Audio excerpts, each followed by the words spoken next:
الحمد للہ رب العالمین والصلاة والسلام علی سید الانبیاء والمرسلین اما بعد فاعوذ باللہ من الشیطان الرجیم بسم اللہ الرحمن الرحیم السلام علیکم ورحمۃ اللہ وبرکاتہ۔ جاہل اور اجہل عوام کہتی ہے کہ مرزا جہلمی تو کتابوں سے حوالہ دے کر اور بات کرتا ہے۔ اب اس طرح کی باتیں وہی عوام کرتی ہے جس کو حروف تہجی بھی ٹھیک طریقے سے پڑھنے نہیں آتے۔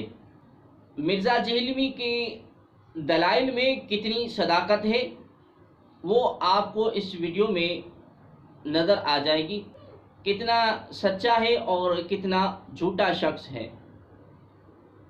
جس میں ایک ویڈیو ہمیں دیکھنے اور سننے کو ملا جس میں مرزا جہلمی نے کہا کہ فقہ حنفی میں یہ ہے کہ اگر چڑیا کپڑوں پر بیٹھ کر جائے تو کپڑے ناپاک ہو جاتے ہیں۔ آئیے پہلے آپ اس کی ویڈیو دیکھیں اور سنیں، اس کے بعد ہم عرض کرتے ہیں۔ کرنے والی چڑیا جیڑی فقہ حنفی دیتا ہے، اگر ہمارے نزدیک تو نہیں لیکن ان کے نزدیک اگر کپڑوں کے اوپر یہ بیٹ کر دے تو کپڑے ناپاک ہو جاتے ہیں۔ جی ناظرین و سامعین جی محتشم، آپ نے دیکھا اور سنا کہ مرزا جہلمی کتنا جھوٹا اور کذاب شخص ہے۔ ہم بارہا مرتبہ یہ عرض کرتے ہوئے آئے ہیں کہ مرزا جہلمی جیسا اس صدی میں کوئی جھوٹا شخص ہے ہی نہیں۔ یہ اس صدی کا کاذب اعظم شخص ہے، سب سے اول درجے کا یہ جھوٹا ہے، جبکہ فقہ حنفی کے کسی بھی کتاب میں یہ بات نہیں لکھی ہوئی کہ اگر چڑیا بیٹھ کر جائے تو کپڑے ناپاک ہو جاتے ہیں، بلکہ بہار شریعت میں یہاں تک لکھا ہوا ہے۔ بہار شریعت حصہ نمبر 2 نجاستوں کا بیان، اس میں مسئلہ نمبر 16 ہے۔ کہتے ہیں کہ جن جانوروں کا گوشت حلال ہے، جس طرح جیسے گائے، بھینس، بکری، اونٹ وغیرہ، ان کا پیشاب نیز گھوڑے کا پیشاب، اور جس پرند کا گوشت حرام ہے خواہ شکاری ہو یا نہیں، جیسے کوا، چیل، شکرا، باز، اس کی بیٹ نجاست خفیفہ ہے۔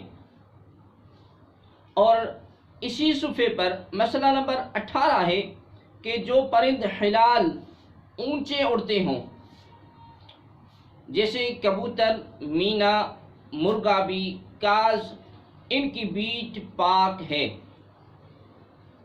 مرزا جہلمی کو اب خود غور اور فکر کرنا چاہیے کہ فقہ حنفی پر اس نے کس طرح الزام لگا لیا۔ اور جیسے ہم نے عرض کی کہ یہ مرزا جہلمی اس صدی کا کاذب اعظم شخص ہے، اول درجے کا یہ جھوٹا شخص ہے، اور ہم بارہا مرتبہ اس کا جھوٹ جو ہے وہ عوام کے سامنے پیش کرتے ہوئے آئے ہیں، تاکہ عوام جو بھولی بھالی اس کے پیچھے لگی ہوئی ہے کہ صرف اس بنا پر کہ مرزا جہلمی جو ہے وہ دلائل کے ساتھ بات کرتا ہے، یہ بالکل دلائل کے ساتھ بات نہیں کرتا، یہ بالکل جاہل اور اجہل شخص ہے۔ اس کو نہ شریعت کا علم ہے، نہ فقہ کا علم ہے، نہ احادیث طیبات کا علم ہے، نہ قرآن کریم فرقان حمید کا علم ہے، کسی طرح اس کا کسی بھی قسم کا اس کو علم نہیں ہے۔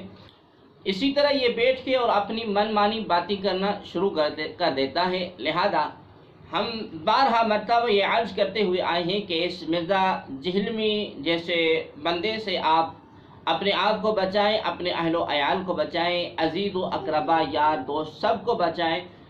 اگر ہم اور آپ کوشش کرتے رہیں گے تو انشاءاللہ تبارک و تعالی ہماری یہ دنیوی زندگی بھی سنور جائے گی اور اخروی زندگی بھی سنور جائے گی۔